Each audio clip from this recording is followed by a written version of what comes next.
지금 우리는 성경이 예언하고 있는 예언된 시대를 살아가고 있습니다.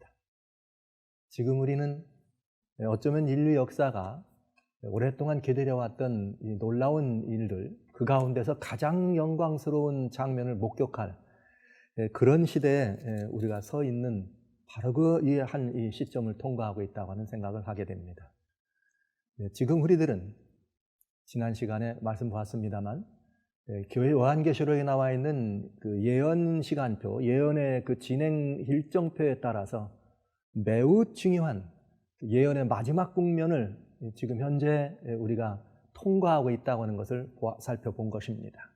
그렇다면 이렇게 중요한 시점, 아주 중요하다고 생각하는 이러한 시점에 우리들이 깊이 생각하고 또 그리스도인으로서 가장 이 시점에 가장 잊어서는 안 되는 아주 중요한 성경적 용어는 무엇일까? 오늘 이 성경적 용어는 우리들을 향해서 이 성경적 용어는 이런 표현을 해줍니다. 정말 중요한 이야기입니다. 등한히 하거나 잊어서는 안 되는 이야기죠. 왜? 우리를 데리러 오시는 주님이 오신다는 시간이 임박했기 때문에 주님 다시 오시는 주님을 맞이할 준비를 해야 되는 우리들에게는 이 용어는 아주 중요한 용어입니다. 그것은 무엇인가? 바로 마태복음 24장 15절에 나오는 말씀입니다.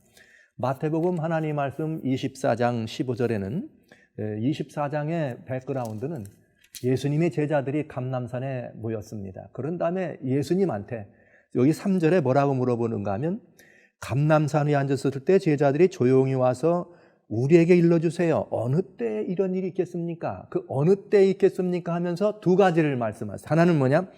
주의 임하심과 세상 끝에는 무슨 징조가 있사오리까? 근데 여기 이런 일이라고 하는 여기 제자들이 어느 때 이런 일이 있겠나 하는 이 말은 예루살렘의 이 파멸과 연결된 이야기입니다. 그래서 제자들은 벌써 예루살렘의 파멸과 역사의 마지막에 있을 세상의 마지막을 동시에 주님께 물어보게 된 것이죠.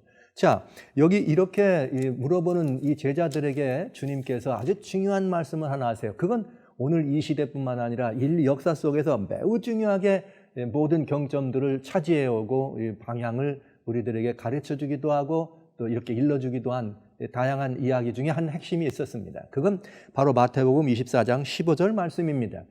마태복음 24장 15절에는 뭐라고 되어 있는가? 이렇게 되어 있어요. 그러므로 너희가 선지자 다니엘이 말한 바 멸망에 가증한 것이 거룩한 것에 선 것을 보거든 읽는 자는 깨달을진저 그때 유대에 있는 자들은 산으로 도망할지라. 여기 성경은 이렇게 말씀하시네요. 선지자 다니엘이 한 말씀을 하셨다. 근데 그 한 말 하는 것 가운데 그건 뭐냐? 멸망에 가증한 것이 거룩한 것에 선 사건이다. 저는 오늘 이 말씀을 보면서 한 가지 먼저 우리들 그리스도인들에게 주는 하나님의 힌트를 하나 봐야 되겠어요. 이 역사의 한 경점을 중요한 시대를 통과하는 우리들에게 예수님은 무엇을 살펴봐라? 선지자 다니엘의 이야기를 살펴봐라. 그래서 여러분 자연스럽게 먼저 한 말씀을 드린다면 다니엘서는 이 역사의 매우 중요한 시점에 대하여 아주 절묘하게도 아주 잘 자세하게 설명해 주는 책이니까 이 책들을 자세히 보라고 하는 하나님의 권면인 것을 잊지 말아 주시기를 먼저 당부드리면서 그 다니엘서에는 멸망에 가증한 것이 거룩한 것에 선다는 이야기가 여러 번 표현됩니다. 이렇게 특별한 약간의 표현은 다르지만 그래서 그 다니엘서를 저희들이 여기서 다시 또 새롭게 살펴볼 기회는 있겠습니다. 그러나 오늘 저는 여러분들과 같이 무엇을 보려고 하는가? 여기 멸망에 가증한 것이 거룩한 것에 서는 것을 보거든 그때 유다에 있는 자들은 어떡하라? 도망하라. 이 말씀은 이제 이 제자들에게 이야기한 것이죠. 제자들에게 멸망에 가증한 것이 거룩한 것에 서는 것을 보면 그때 너희들은 도망쳐라. 그러면 마지막 시대를 살아가는 역사의 마지막 경점에서 마지막 시대를 살아가는 사람들에게는 이 교훈은 무엇으로 작용될까요? 유다에 있는 자들은 도망하라. 그럼 이때는 이것은 마지막 때는 어떻게 이것을 우리들의 삶에 혹은 우리들의 현 시점에 적용할 수 있는가? 이건 매우 중요한 문제가 되겠습니다. 자, 그러면 여기 먼저 이렇게 주님께서 말씀하셨으니까 그리스도인들에게 주시는 말씀에 여기 예언을 멸망에 가증한 것이 거룩한 것에 선 것을 보거든 도망하라 이렇게 말씀하셨으니 그럼 유대인들은 과연 이 역사가 어떻게 진행됐는지를 살펴보는 것은 아주 중요하겠죠. 그래서 유대인들이 이 역사에 또 이 예언에 이것이 성취될 때 예수님의 말씀대로 어떻게 성취됐고 유대인들 그리고 그때 그리스도인들은 어떻게 해서 삶을 얻을 수 있었는가, 그들은 어떻게 도망을 쳤으며 어떻게 이 경고의 말씀을 자신들의 삶에 적용했었는가 하는 것을 살펴본다면 우리는 또 한 번 여기 이 본문의 말씀이 오늘 이 시대를 향한 매우 중요한 권고의 말씀인 것을 알 수가 있겠습니다. 멸망에 가증한 것이 거룩한 것에 선다는 것은 유대적인 배경으로는 가장 그들에게는 멸망에 가증한 것 하면 우상과 관련이 돼서 하나님의 뜻을 대적하는 것, 우상과 관련이 되어 있죠. 그래서 늘 유대인들에게 주어졌던 하나님의 권면은 우상을 피하라, 우상을 숭배하지 말아라, 우상을 내 마음이나 혹은 내 집안에 두지 말아라. 하나님의 십계명 가운데도 우상에 관한 이야기가 들어 있습니다. 근데 이 얘기가 실제 유대인들이 이 이야기를 들었을 때 멸망에 가증한 것에 대한 것이 무엇을 의미하는지 유대인들은 잘 알았습니다. 그러나 이방 사람들은 이게 무엇을 말하는지를 잘 알 수가 없었겠죠. 근데 사복음서를 기록한 분 가운데 시리아 안디옥 사람이 있었습니다. 그는 누군가? 누가라고 하는 의사였습니다. 근데 이 누가는 이 말씀을 어떻게 읽었는가 하면은 누가복음 21장입니다. 누가복음 21장 20절로 21절에 보면 21장 20절로 21절에 이 말씀을 뭐라고 누가는 해석해서 우리들에게 설명해 줬는가 하면 너희가 예루살렘이 군대들에게 에워싸이는 걸 보거든 멸망이 가까운 것을 알라. 어떻게 되는 것이요? 예루살렘이 군대들에게 에워싸이는 걸 보면 멸망이 가까운 것을 알라. 그러니까 예루살렘이라고 하는 하나님의 도성, 하나님의 성지가 군대, 정치적인 권세입니다. 그러면서 특별히 그 군대는 유대를 말하거나 이스라엘의 군대를 말한 것은 아니겠죠? 그것은 하나님을 대적하고 하나님의 이 도성을 진멸하고자 하는 우리가 그 시대 장시를 본다면 로마의 군이 실제였습니다. 그때 유대에 있는 자들은 산으로 도망할 것이라. 마태복음에서는 어떡하라? 유대에 있는 자들은 도망하라. 여기는 유대에 있는 자들은 산으로 도망하라. 성내에 있는 자들은 나가라. 촌에 있는 자들은 그리로 들어가지 말라. 이 날들은 기록된 모든 것을 이루는 징벌의 날이니라. 무슨 날입니다? 징벌의 날입니다. 그러니까 멸망에 가증한 것이 거룩한 곳에 서는 것을 본다는 말은 곧 징벌의 날이 가까웠다. 그러니 뭐 하라는 거예요? 하나님의 신민들은 그러니 피하라. 그리스도인들이 살아가는 삶의 변방에서 영원한 생명을 하나님과 같이 누리고 주님께로 받은 이 은혜와 주님께로부터 받은 놀라운 은혜의 그 축복을, 그 은혜, 영광의 그 놀라운 이것들을 누리는 것만 우리가 하는 것이 아니라 그 삶은 곧 하나님을 모르는 사람들에게는 경고의 기별이 되는 삶입니다. 하나님을 모르는 사람들에게 그리스도인 삶이란 그것은 삶 자체가 경고의 기별입니다. 그래서 우리는 사람들의 삶을 말로만이 아니라 우리의 삶을 통하여 경고하게 됩니다. 그러나 그리스도인들이 더 이상 경고하지 못할 때가 있습니다. 그때는 언제인가? 멸망에 가증한 것이 거룩한 것에 서는 때입니다. 그때는 더 이상 경고할 수 있는 일이 아닙니다. 그때 우리가 할 수 있는 일은 도망하는 것입니다. 왜 그랬을까요? 실제 유대인들은 이 일에 대해서 어떻게 이 일을 실천했을까요? 아니면 이 일은 실제 유대인들에게 어떻게 성취된 예언으로 주님의 말씀으로 이것이 남아있는가? 역사는 우리들에게 매우 중요한 것을 일러줘요. 역사는. 왜 그런가 하면 이런 일들이 마지막 때도 있을 것을 보여줬으니까요. 지난 시간에 저희는 계시록에 나와 있는 예언의 일정표를 보았습니다. 그 예언의 일정표를 보면서 여러분들에게 양 같은 나라가 나와서 요한계시록 11장 11절로 18절에 양 같은 나라가 나와가지고 사람들을 미혹해 해서 미혹한 다음에 그 사람들에게 우상을 만들게 하고 우상에게 경배하게 한다 그랬습니다. 멸망에 가증한 것을 뭐 하는 사건이에요? 세우는 사건이죠. 그런데 그 우상에게 경배하는데 경배하지 않는 자는 다 어떻게 한다? 죽이겠다. 그리고 또 경배하지 않는 사람이 경배할 수밖에 없도록 하기 위해서 짐승의 표를 만들어서 강요하게 하더라. 먹고 사는 문제를 가지고 주장해가지고 경배하지 않거나 또 짐승의 표를 받지 않으면 그 먹고 사는 일에 불안하게 돼서 결국은 하나님을 떠날 수밖에 없도록 만드는 멸망에 가증한 것을 세우는 사건이 있는 것을 보았습니다. 그러니까 이것은 구약 예수님이 이 땅에 오셨을 때 말씀하신 그 이야기는 세상 끝날에 드러난 일로 요한계시록 13장에 나오는 그 말씀하고 매치되는 아주 중요한 예언의 양극인 것을 우리가 보게 되는 것이죠. 자, 그러면 우리는 여기서 이걸 살펴봐야 되겠어요. 유대인들은 그들에게 주어졌던 멸망에 가증한 것이 거룩한 것에 둘러싸인 사건을 만났었던가? 만약 그들이 만났다면 그때 그들은 어떻게 대처를 세웠던가? 그리고 그 사람들은 어떻게 해서 그것이 정말 이 멸망에 가는 길이었는가? 아니면 생명으로 가는 길이었는가를 우리는 생각해 볼 수가 있겠죠. 여러분, 66년 가을입니다. 66년, 서기 66년 가을에 우리는 이 성경의 역사로 보면 초막절이라고도 하고 혹은 수장절이라고도 합니다. 가을의 거지를 다 끝난 사람들이 우리 대속죄일을 지낸 유대인들이 함께 모여서 초막에 머물면서 그 구원의 이 기쁨과 죄사함의 감격을 누리면서 누구라도 초청해서 함께 지내는 그런 수장절이었습니다. 그때 로마의 12군단이 세스티우스 장군이 인도하는 로마의 12군단이 예루살렘 성을 둘러쌌습니다. 여러분, 그러니까 예수님이 이 말씀을 하신 것이 이제 말씀을 하시고 약 한 30년이 채 되기 전에 실제로 이런 일은 역사 속에 일어난 것입니다. 하나님의 말씀을 생각하고 기록해 보았던 이 유대인들은, 특별히 예수님의 제자들은 로마의 군대가 예루살렘 성을 둘러싸는 걸 보면서 어라, 주님이 하신 말씀이로구나. 어떤 말씀이죠? 멸망에 가증한 것이 거룩한 것에 서는 것을 본 것입니다. 그들은 이해했습니다. 누가는 그 말을 우리들도 쉽게 이해하기 위해서 로마의 군대에게 둘러싸이는 것을 설명해 준 것이죠. 그런데 성경은 이렇게 말했습니다. 둘러싸이는 것을 보거든 뭐하라? 도망가라 그랬어요. 여러분, 둘러쌌는데 어떻게 도망갈 수 있습니까? 성을 둘러진치고 있는데 군대들이 어떻게 도망갑니까? 예언의 말이 맞지 않잖아요. 그런데 성경은 분명히 둘러싸기 전에 도망가라고 하지 않고 둘러싸는 걸 보면 도망가라고 되어 있습니다. 그렇다면 여기에 굉장히 중요한, 절묘하게도 하늘 백성을 위한 하나님의 대안이 있다는 말씀이죠. 실제 세스티우스의 12군단이 로마 군단이 예루살렘 성을 둘러쌌습니다. 그리고 성 안에 있는 사람들은 이제 다 들어와서, 유대인들은, 남자들은 매년 3번씩 예루살렘에 모여야 했는데 얼마나 많이 모였겠어요. 그 다음에 모일 때 약 한 200만 이상이 거기에 모여 있었으니까 그때도 엄청난 유대인들이 다 모인 것이죠.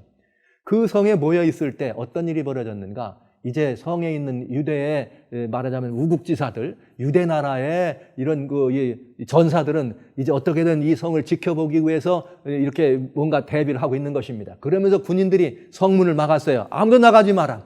누구든지 나가지 마라. 나가려고 문을 여는 순간 저들이 들어올 수 있으니까 나가지 말아라. 그 성문을 굳게 잡았습니다. 그런데 예수님의 예언을 들은 사람들이 있습니다. 그건 누구죠?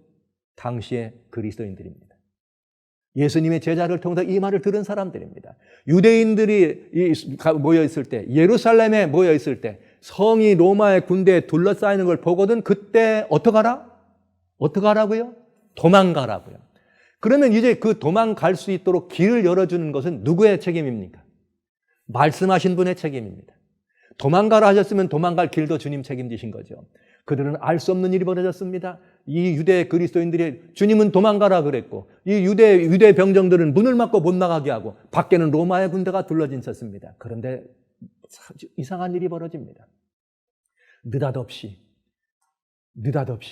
육중하게 닫혔던 예루살렘 성문이 열리는 것입니다. 섭리의 손길에서 열리는 것입니다. 이 섭리의 손길이 열리는 것을 바라보면서 그리스도인들은 그 성문을 향해 빠져나가기 시작했습니다. 그런데 더 놀라운 것은 성문이 열린 것만이 아니라 원인도 없이 이유도 없이 이 예루살렘 성을 둘러쌌던 로마의 군대가 퇴각을 하기 시작한 것입니다. 그러니까 성문을 열고 이 열린 성문을 통하여 그리스도인들이 나갈 때 이들을 막으려고 유대 병정들이 죽이든 어쨌든 막으려고 할 찰나에 로마의 군대가 도망치니까 유대인들은 기회로구나. 퇴각하는 로마인들을 어떡하자? 쫓아가자. 그래가지고 세스티우스의 22군단이 말이죠. 이때 쫓아오는 유대인에서 많이 상했습니다. 많이 다쳤습니다. 많이 손해를 봤죠. 이유도 없이. 그러나 그 이유라고 하는 것은 역사 속에서 드러난 그 이유는 나중에 당시에 네로 황제 시절이었습니다. 로마 본국에 문제가 있었죠. 그래서 네로 황제가 이제 여러분 아시는 바대로 그런 폭정을 일삼다가 네로 황제가 폭정을 일삼다가 본국 내정에 문제가 생겼을 때 이 로마 22군단을 철수시키게 된 것입니다. 그런 문제들을 하나님께서 절묘하게 맞춰주셔서 이제는 그리스도인들이 그 성을 빠져나갈 수 있는 기회를 준 것입니다. 자, 그러면 이 다음엔 어떻게 됐을까요? 로마의 이 내정의 문제가 심상치 않게 됐습니다. 그때 로마는 다시 네로 황제가 죽습니다. 그리고는 오토라고 하는 이 황제가 왕위에 올라갑니다. 그런데 이 오토가 3개월 만에 다시 죽습니다. 그런데 그때 세스티우스의 22군단을 전멸이 아니라 그냥 크게 다치게 했던 유다에 대한 억가심정이죠. 유다를 그냥 놔서는 안 되겠다는 것 때문에 이제 로마는 누구를 보내게 된가 하면 베스파시안이라고 하는 장군에게 3개 군단을 줘가지고 예루살렘을 공격하도록 명령을 내립니다. 그래서 베스파시안이 이제 3개 군단을 이끌고 예루살렘을 향해 진격해 오는데 갑자기 오토 황제가 석 달 만에 죽어요. 그래서 다시 베스파시안이 어디로 가느냐? 다시 로마의 황제로 등극합니다. 그리고 그는 자기 아들 타이더스를 그 군단의 최고 사령관으로 얘기하면서 예루살렘에 둘러진치게 합니다. 그때 이스라엘은 유월절이었습니다. 봄이었습니다. 그 유월절은 가장 큰 유대에 빠지면 안 되는 명절이었어요. 이때 예루살렘에 모인 사람들이 240만이었습니다. 로마의 군대는 143일 동안 예루살렘을 둘러쌌습니다. 그리고 그 로마군에 의해서 예루살렘은 돌 하나도 돌에 남지 않냐고 완전히 회파됩니다. 어마어마한 많은 유대 사람들이 그 성에서 죽게 됐습니다. 누구 빼놓고요? 이제 예수님께서 도망가라고 하는 그 말씀을 기억했던 예수님의 제자들은 가까운 펠라라고 하는 이 성으로 도망가서 이제 그들은 벨라성에서 그들의 안식처를 찾고 거기에 다시 들어가지 않습니다. 왜 그랬을까요? 예수님의 제자들에게 유월절은 의미가 없는 날입니다. 왜냐하면 이미 유월절장 되시는 예수님이 뭐 했으니까요? 돌아가셨으니까요. 그래서 예수님의 제자들은 유월절 행사를 지내러 갈 이유가 없었던 것입니다. 그들은 아무도 거기에 들어가지 않았습니다. 그때 주님의 말씀을 들었던 유대인들은 모두가 다 생명을 유지하고 살아남게 되었습니다. 이것입니다. 이것이 유대인들이 우리들에게 보여주는 매우 중요한, 유대 그리스도인들이 보여줬던 매우 중요한 예언이요 역사 속에 있었던 공과입니다. 마지막 때 이 일은 우리들에게 똑같이 적용되게 될 것입니다. 그러면 우리는 뭘 살펴볼 수 있어야 되는가? 멸망에 가증한 것이 거룩한 것에 선다는 것은 무엇을 말하는 것일까? 우리가 계시록 13장을 이해하면서 양 같은 나라가 이제 우상을 세우게 되고 그 우상으로 말하게 하고 권세를 주는 일이 있겠다 얘기했습니다. 여러분, 그렇게 되면 어떤 문제가 있는가? 바로 그 우상을 세우는데 어디다 세우는가? 여러분, 성경에는 여러 많은 짐승들이 나오는데 특별히 양이 있고 염소가 있습니다. 양과 염소는 뭘 하는 이 짐승이냐면 하나님께 제사를 드릴 때 올리는 짐승이에요. 제사를 드릴 때 쓰는 짐승이란 말은 곧 무엇을 의미하느냐? 이것은 곧 다른 게 아니라 그건 종교적인 이야기란 뜻입니다. 양처럼 올라온 짐승입니다. 그러니까 그 양처럼 올라왔던 짐승은 틀림없이 종교적 권세를 행사할 이런 충분한 의미가 있음을 우리에게 보여주지 않겠어요? 계시록 13장에서. 그런데 이 짐승이 하는 일이 우상을 세우는 일을 하게 된다는 것이죠. 그러니까 이 양이란 말은 종교적인 얘기죠. 하나님을 섬기는 사람들이 하나님께로 돌아가지 않고 그 자리에 우상을 세웠다면 멸망에 가증한 것이 서는 것 아닙니까, 여러분? 이것을 바로 이 성경은 데살로니가후서 2장 4절에 말씀하신 것처럼 이 하나님의 성전에 앉아서 자기를 보여 자칭 뭐라 하느니라 하나님이라 하느니라는 이런 역사와 똑같은 역사를 설명해 주는 것입니다. 자, 그러면 이제 우리는 한 번쯤 지금 우리가 지나가고 있는 이 시대가 어떤 시대인지를 살펴봐야 합니다. 우상이 서면 늦습니다. 우상이 서는 것을 보면 어떡하라? 피하라 그랬어요. 경배하지 않으면 다 죽겠다 했습니다. 그러니까 이미 서면 그때는 늦는다는 얘기죠. 그렇다면 우리가 봐야 될 현 시점에서 우리가 봐야 될 우상이 서는 사건을 어떻게 보면 좋을까? 성경에는 말이죠. 아주 중요한 몇 가지 그 때를 볼 수 있는 아주 중요한 몇 가지 경고와 권고가 들어있습니다. 그 경고와 권고가 어디에 들어있느냐? 예수님이 오시는 것과 더불어서요.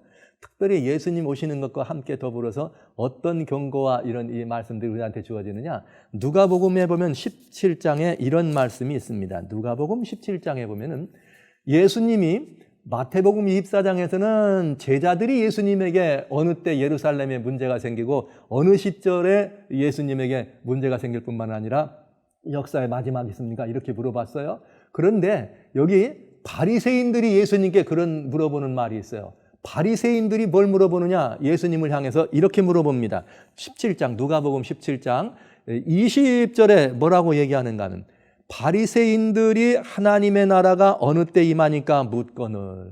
누가 그렇게 물어봤다고요? 바리새인들이 물어봤답니다. 하나님의 나라가 어느 때 임하는지를 바리새인들이 물어봤대요. 예수께서 대답하여 이르시되 하나님 나라는 볼 수 있게 하는 것이 아니야. 여기 있다 저기 있다도 않아. 하나님 나라는 너희 나라에 있어. 이렇게 얘기하면서 주님은 뭐라고 말씀하셨는가 하면은 여기 26절에 이제 예수님 오시기 전에 이 시절의 형편을 뭐라 하겠는가 하면 노아의 때에 된 것과 같이 인자의 때도 그러하니라. 노아의 때 방주에 들어가는 날까지 사람들이 먹고 마시고 장가 들고 시집 가더라. 그건 홍수가 나는데 모르더라. 이것만 얘기하신 게 아니죠. 그 다음에 또 하나 얘기해요. 이번엔 롯의 때와 같으니 사람들이 먹고 마시고 이번엔 시집 가고 장가 간다고 하네. 사고 팔고 심고 집을 졌더니 이렇게 돼 있네요. 재밌죠? 노아 때는 시집 가고 장가 가고 롯 때는 시집 가고 장가 가는 일은 있다 없고 없고 뭐 하는 일만 있다? 사고 파는 일을 썼습니다. 왜 그랬죠? 롯의 때는 뭐 한 때입니까? 소돔과 고모라의 마지막입니다. 그때는 시집 가고 장가 갑니까? 안 가죠. 왜요? 시집 가고 장가 가는 일은 누구와 누구 할 때만 이런 일이 벌어져요? 남자와 여자가 이렇게 만나서 결혼할 때 시집도 가고 장가도 가는 거지. 남자가 남자끼리 여자가 여자끼리 할 때는 시집 가고 장가 가는 게 아니고 그걸 뭐라고 불러야 될지 모르겠어요. 여하튼 그래서 예수님은 롯의 때는 시집 장가라는 말을 안 쓰셔요. 우리는 분명히 여기서 두 가지 매우 중요한 걸 볼 수 있습니다. 이런 시절이 있다. 만약에 노아 때와 같은 시절과 롯과 같은 때가 있는데 그때 되면 그것은 인자가 올 때, 즉 멸망에 가증한 것이 거룩한 것에 서기 그런 이 상황이 우리에게 보여줄 수 있다고 일러주신 것이죠. 자, 그러면 노아의 때는 어떤 때입니까? 여러분 아시는 것처럼 노아 당시는 창세기 6장 3절에 보면 하나님께서 120년밖에는 너희들하고 같이 있을 수가 없다 이런 표현을 했어요. 그런데 그런 표현을 이렇게 말씀하실 때 그 이유가 왜 그런 이유를 했는가? 이 땅에 살아가는 사람들의 그런 모든 생각이 다 가증하고 모든 생각들이 다 강포하고 너무너무 사람들이 말이죠. 이렇게 살아가는 형편이 이렇게 악했기 때문에 하나님이 사람 지으신 걸 한탄하셨다 그랬어요. 근데 창세기 6장 2절에 보면 노아 때 특별히 노아 때의 중요한 멸망에 가증한 것이 거룩한 것에서는 사건이 있습니다. 창세기 6장 2절에 등장합니다. 거긴 뭐라고 나오면 이렇게 나와요. 하나님의 아들들이 사람의 딸들의 아름다움을 보고 어떻게더라? 결혼을 합니다. 여러분, 하나님의 아들들이 사람의 딸과 이렇게 결혼했다 이 말은 거룩한 것과 속된 것에 뭐가 없다는 거예요? 구분이 없는 것이요. 즉 멸망에 가증한 것과 거룩한 것이 어떻게 되는 거예요? 구분이 없는 삶. 그래서 노아 홍수 때는 다양한 그런 형편의 그런 속된 것과 거룩한 것이 이렇게 섞여가지고 하나님이 제대로 하나님께 돌아가야 될 것이 하나님께 돌아가지 아니하고 하나님께 올려야 될 영광에 마땅히 올라가지 못한 그런 시절을 설명해 주고 있습니다. 물론 노아 시대의 사람들은 하나님의 창조를 부정합니다. 여기 베드로후서 3장에 보면 비슷한 말씀이 나오죠. 그들은 일부러 이 땅이 물에서부터 나온 것을 잊어버리려 했다. 그건 노아 이후의 사람들이지만 이제 알고 있었지만 노아 이전의 사람들은 하나님의 창조를 부정한 것입니다. 롯의 때는 여러분 아시는 것처럼 지금 말씀드린 것처럼 롯의 때는 어떤 일이 벌어졌습니까? 롯의 때는 여기 유다서에 주님 말씀하신 것처럼 1장 7절에 주님이 뭐라고 말씀하셨는가 하면 소돔과 고모라가 그 이웃의 도시들도 그 소돔과 고모라한테 배워가지고 그 다른 색을 따라가더라. 영원한 불의 형벌을 받았다 이렇게 돼 있어요. 그러니까 여러분 이 결혼관계가 무너지는 것이죠. 인간관계가 무너지는 것이에요. 역사의 모든 형편에 하나님은 생육번성하여 땅에 뭐하라? 충만하라. 그러나 이 어둠은 어떻게 얘기해요? No! 생육번성하고 땅에 충만할 필요는 없어. 왜? 그냥 서로 좋으면 좋은 대로 살면 되지. 남자가 남자끼리, 여자가 여자끼리 마음에만 들면 서로 함께 더불어 사는 것입니다. 이렇게 될 경우에 역사는 당대에 끝납니다. 그건 하나님의 창조의 목적에 완성한 창조의 목적을 성취시키는 일에 적대적으로 하나님을 대적하는 일이 될 수밖에 없습니다. 고로 그것은 멸망에 가증한 것이 거룩한 것에 서는 것과 똑같은 상황이 되겠습니다. 세 번째는 언제인가? 세 번째 그런 일은 어디에 있었는가? 유대 백성들을 예수님께서 애굽에서 데려 나오십니다. 애굽에서 데려 나올 때 출애굽 12장에 41절에 보면 뭐라고 나오는가? 40절 41절에 이렇게 나와요. 그날 밤 애굽에서 머물렀을 때 430년이 마칠 때에 하나님께서 여호와의 군대를 애굽에서 끌어내왔다. 여러분, 유대 백성들이 애굽에서 나오는데 성경은 여호와의 군대라고 얘기했네. 왜 여호와의 군대일까? 그들이 여호와의 군대가 된 이유는 가나안 땅에 있는 많은 부족들이 우상과 가증한 것들에 빠졌기 때문에 하나님께서 그 관영한 이 가나안의 죄악을 징치하기 위해서 여호와의 군대를 데리고 나온 것이죠. 여러분, 이것이 매우 중요한 이 역사의 마지막, 매 시대마다 역사의 마지막을 우리들에게 보여주고 마지막의 근거가 되는 이 상황들인 것을 우리는 알 수가 있습니다. 유대인들은 왜 멸망했을까요? 오늘 이 기독교는, 오늘날 많은 기독교가 염려스러운 부분이 있어요. 여러분들이 역사의 마지막을 이야기하면서 지난 시간에 잠깐 여러분들과 같이 북방왕에 관한 이야기를 많이 들었는데, 요즘 사람들이 예루살렘에 대해서 관심을 많이 가져요. 그래가지고 예루살렘에 뭐 제3성전이 벌어집니다. 예루살렘에 이 새로운 이렇게 예루살렘으로 향하는 이 열강의 각축이 시작되면 여기 관심 많이 갖습니다. 여러분, 만약에 그렇다면 예루살렘이 그렇다면, 그렇게 중요한 의미를 신앙적으로 영적으로 가지고 있다면 오늘날 그리스도인들은 누굽니까? 구약에 있는 이스라엘 백성들이 지금까지 내려와가지고 그 중요한 역사의 경점을 차지하고 있다면 오늘날 그리스도인들은 누구입니까? 주님 말씀하였습니다. 구약 이스라엘 백성이 이스라엘 백성인 것은 육체의 할례를 기준으로 삼았습니다. 오늘 신약 하나님의 백성들에게 주님 말씀하십니다. 할례는 몸에 할 것이 아니라 할례는 마음에 하라. 대저 표면적 유대인이 유대인이 아니라 이면적 유대인이 유대인이다. 그러면 지금 그리스도인이 누가 되는 거예요? 참 이스라엘이 되는 것이죠. 그 참 이스라엘을 이렇게 놔두고 말이죠. 옛날 구약 하나님을 이렇게 버렸던 그들의 죄가 무슨 죄냐? 여기 요한복음 19장 15절에 보면 이런 말이 있어요. 우리에게는 왕이 없습니다. 유대인의 왕이 누구인가? 원래 예수님이 유대인의 왕으로 오셨습니다. 유대인의 왕으로 하나님이십니다. 그러나 그들은 우리에게 왕이 없습니다. 그러니까 우리의 죄들을 다 우리한테, 우리 자손들에게 다 물러주세요. 이렇게 고백합니다. 결국은 유대인이 왕 대신 하나님을 뭐한 거예요? 포기한 것이죠. 유대인들은 하나님을 포기했습니다. 그리고 그들은 역사 이슬에서 사실은 사라진 것과 마찬가지입니다. 이제 참 하나님의 백성은 누구인가? 그리스도이신 예수를 개인의 구주로 영접하고 믿음의 주에 온전케 하시는 구주로 주님을 더불어 섬기는 그들이 아버지 하나님께로 돌아간 진짜 이스라엘, 하나님의 사랑함을 입은 자, 진짜 말하자면 예수님의 계보가 되는 것이죠. 그래야 아브라함이 믿음의 조상이 되는 것입니다. 만약에 구약 이스라엘이 지금까지 똑같은 이 역사와 행세를 가지고 있다면 아브라함은 믿음의 조상이 아니라 누구의 조상일 뿐이에요? 유대인의 조상일 뿐입니다. 이게 성서적인 이런 관점과 맞지 않죠. 그래서 요 마지막 시대를 이야기하면서 인류의 멸망이 가까웠다 이런 말을 할 때 예루살렘 성전에 뭔가 이렇게 되는 걸 가지고 성경을 이해하거나 풀면 영적 이스라엘, 즉 참 하나님의 백성인 그리스도인들의 위치가 어디로 가 있느냐 하는 궁금함을 우리는 보게 됩니다. 그래서 그 해석은 아주 중요한 오판을 우리에게 가져다 줄 수 있다는 것을 말씀드립니다. 그러면서 여기 마지막 때 오히려 성경은 유대의 멸망, 국가적 유대의 멸망은 하나님을 거부하고 하나님을 왕으로 모시기를 거부한 그들처럼 마지막 시대에 여기 요한계시록 13장에 말씀했던 마지막 시대에 우상을 세우고 우상을 경배하게 하는 그런 세력들이 나타날 때 성경 하나님의 말씀은 절묘합니다. 그런 세력이 나타날 때에 하나님은 누구를 준비시켰는가? 그것이 바로 요한계시록 12장 17절의 이야기입니다. 용이 여자의 남은 자손 곧 하나님의 계명을 지키며 예수의 증거를 가진 자로 더불어 싸우려고 바닷가 모래 위에 섰더라 이렇게 돼 있어요. 그러니까 이건 무슨 말이냐? 역사의 마지막 경점에 예를 들면은 애굽에서 이스라엘 백성들을 데려다가 죄악이 관여한 가나안 백성들을 징벌하실 때 이스라엘 백성들을 여호와의 군대로 부르신 것처럼 역사의 마지막 때 우상이 관영하고 우상 숭배가 관영하고 그래서 사람들을 우상으로 사람들을 끌어가는 경배하지 않으면 죽이겠다고 하는 바로 그 일을 하나님께서 미리 아셨기 때문에 그 바로 직전에 하나님의 계명과 예수의 증거를 가진 백성 그들을 세우는 것입니다. 누구로요? 용과 더불어 싸울 수 있는 싸움을 싸우니까 그들은 누구예요? 하나님의 군대가 되는 것이죠. 오늘 그리스도인들이란 오늘 마지막 시대를 살아가는 그리스도인들은 노아의 때와도 같고 롯의 때와도 같은 이런 시절을 살아가고 있는 오늘 현실이지만 그러나 하나님은 누구를 가지고 계신가?